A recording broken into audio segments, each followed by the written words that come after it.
Hi friends, मैं आरिता सिंह आज फिर हाजिर हुई हूँ आप लोगों के सामने एक छोटी सी कहानी लेके। इससे पहले मैं हमेशा जो आप लोगों को कहना चाहती हूँ वो बात मैं आप लोगों को कहूँगी कि ज़िंदगी में कुछ भी करो तो ऐसा करो कि भीड़ में भी सिर्फ तुम ही अकेले नज़र आओ।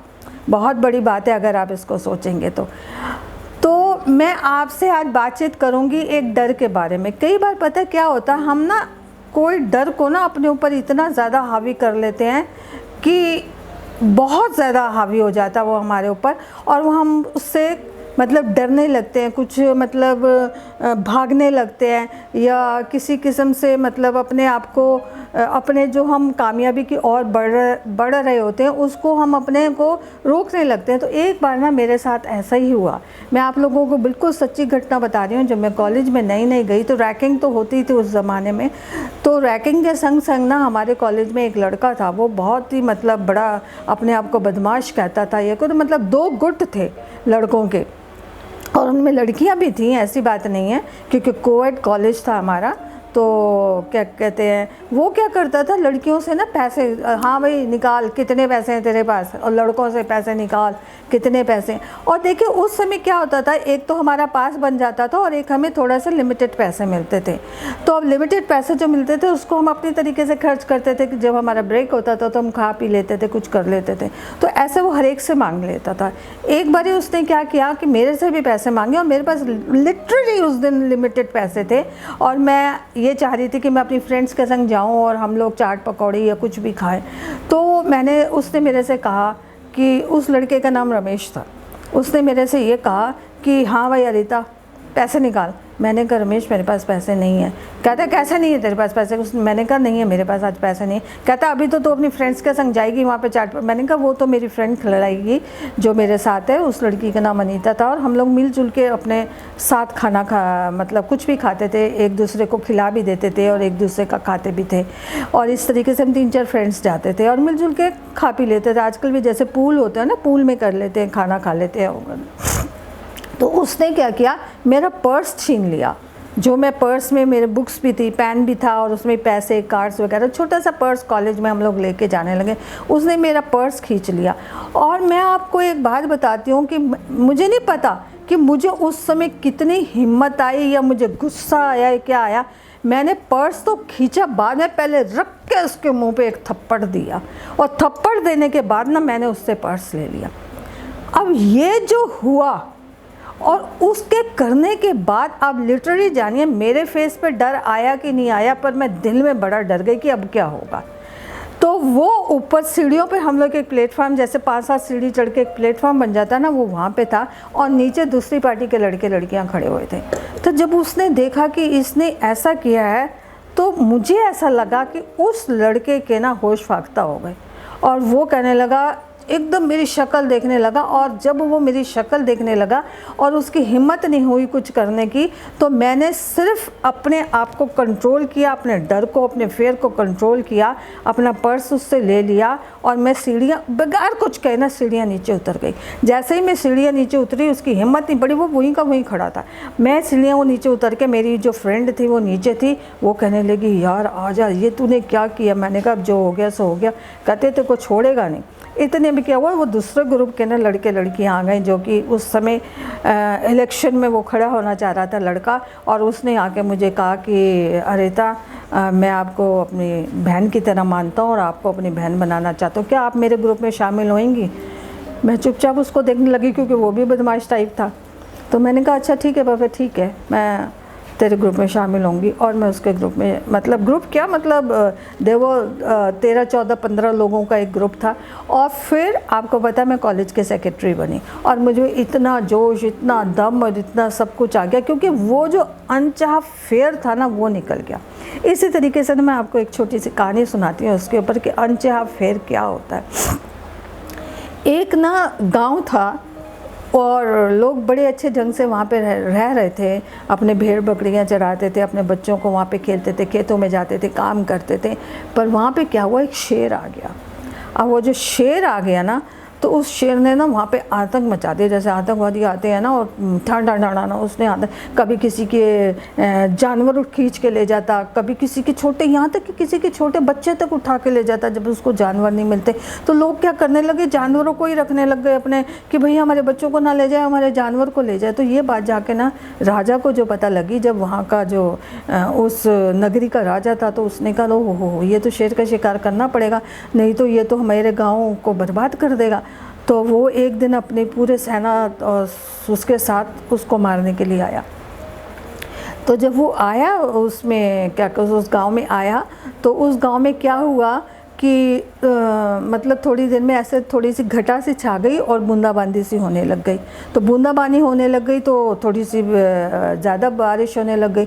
अब शेर ने ये सोचा कि ओहो बारिश हो गई, आज तो मुझे ना कोई जानवर मिलेगा ना मुझे कोई खाना मिलेगा। पर हाँ, उसे याद आया कि यहाँ पे ना एक बुढ़िया की झोपड़ी है, उसके ना मतलब ना कोई दरवाज़ा है ना कुछ है, वो गरीब है, उसको आज उठाता, आज उसको खाएंगे, मज़ा आएगा और वो मेरे 1-2 दिन का खुराक भी बन जाएगी, क्योंकि छोटों छोटों को उठाता हूँ तो एक ही दिन होता है। तो उसने क्या किया, उस झोपड़ी की तरफ, अब ये की तरफ चलने लगा। इधर जो राजा था ना, उसके जो सैनिक थे इधर उधर छुप गए। अब राजा को भी कोई जो जगह नहीं मिली, क्योंकि बारिश जो थी ना वो बहुत ज़ोरों की पड़ने लग गई। अब राजा ने क्या किया, उसको वो छोटी सी झोपड़ी नज़र आई, वो उस झोपड़ी में घुस के ना बैठ गया और कहने लगा, माता जी क्या मैं यहाँ पे बैठ सकता हूँ, शरण ले सकता हूँ? वो कहता हाँ आइए आइए बैठिए, कि कोई बात नहीं है। उसने कहा आप तो इस प्रदेश के राजा हैं और मेरी तो कोठरी धन्य हो गई कि मैं आप मेरे इधर आए और मुझे इतना वो किया। तो कहते कि आप इस झोपड़ी में क्यों रहते? कहते बस बेटा मेरे पास तो यही एक झोपड़ी है और मैं यहीं से बस छोटा मोटा जो ये उगता है उगा देती हूँ और इसी से अपना घर बार भी चला लेती हूँ और छोटी मोटी सब्ज़ी बेचकर, और बाकी यहाँ के लोग मेरे को थोड़ा बहुत दे जाते। कहते आपके बच्चे नहीं हैं? कहते नहीं, मेरा एक बेटा था, वो बाढ़ जब आई थी तो उसमें बह गया। तो राजा कहता, राजा को बड़ा दुख होता है। तो वो कहता कि इतने में जो शेर होता है ना, वो शेर आके ना उसके दरवाजे पे ना खड़ा हो जाता है। तो वो कहता है कि आपके दरवाज़ा नहीं है, आपके यहाँ पे आपने सिर्फ एक पर्दा डाला हुआ है, तो आपको डर नहीं लगता? तो वो ना हंसने लग गई। तो उसकी जो झोपड़ी थी ना जगह जगह से ना टपक रही थी। तो राजा ऊपर देखता है तो वो कहता है कि अरे आपकी झोपड़ी में तो पानी भी आता रहता है। वो कहती है कोई बात नहीं बेटा, मैं एक कोने में सिकुड़ के बैठ जाती हूँ।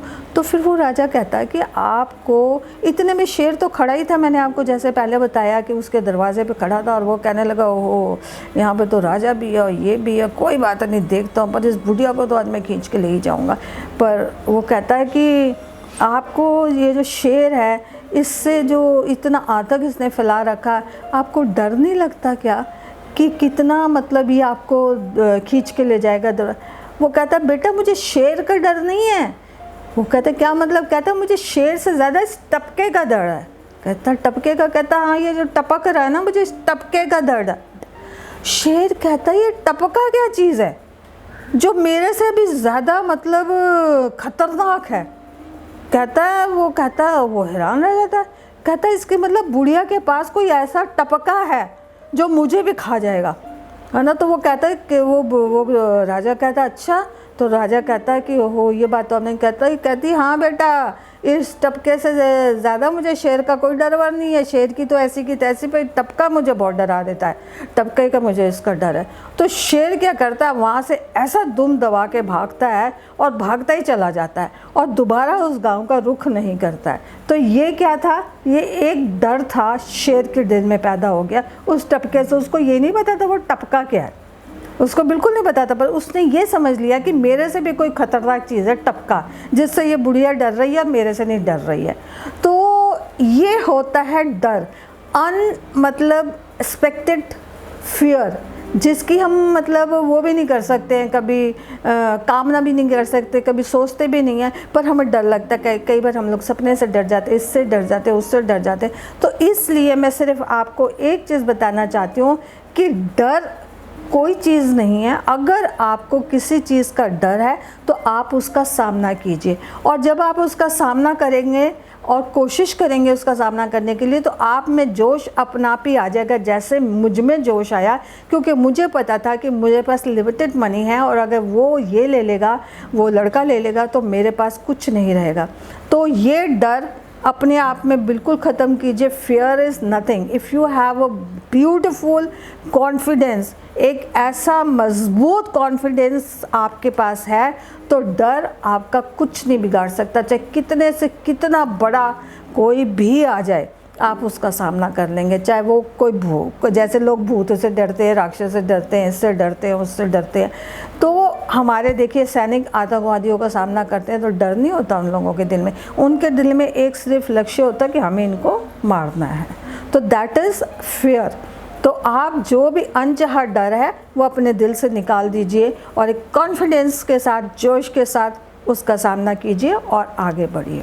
और एक बात लास्ट में मैं ज़रूर कहूँगी, अगर तुम में कोई बात होगी तो दुनिया तुम्हारे साथ होगी। ठीक है दोस्तों, तो ये मेरी छोटी सी कहानी है, उम्मीद है आपको पसंद आई होगी। तो थैंक यू वेरी मच इसे बड़ी मोहब्बत के साथ और प्यार के संग सुनने के लिए। फिर मिलेंगे, सी यू अगेन, तब के लिए ऑल द बेस्ट, बाय।